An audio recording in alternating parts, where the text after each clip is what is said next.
মাজলুমকে জুলুম থেকে বাঁচায়ে, একটা বেদনার্তকে তার চোখের ব্যথা মুছিয়ে দিয়ে, মনের কষ্ট দূর করে, একজন অসহায়কে সাহায্য করে, একজন বিনা চিকিৎসায় মারা যাচ্ছিল তার চিকিৎসার ব্যবস্থা করলে সারা রাত তাহাজ্জুদ পড়া, সারাদিন নফল রোজা থাকার চেয়ে বেশি সওয়াব হবে। যারা রাজা,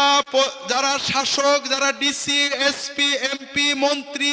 যারা সমাজের কর্তৃত্বের জায়গায় আছেন, তারা যদি ফরজ ইবাদতগুলো শুধু পালন করেন আর মানুষের ভিতরে ইনসাফ কায়েম করেন, মানুষের কষ্ট দূর করতে সাহায্য করেন, অসহায়ের পাশে থাকেন, তাহলে আমার মতো আপনার মতো হুজুরের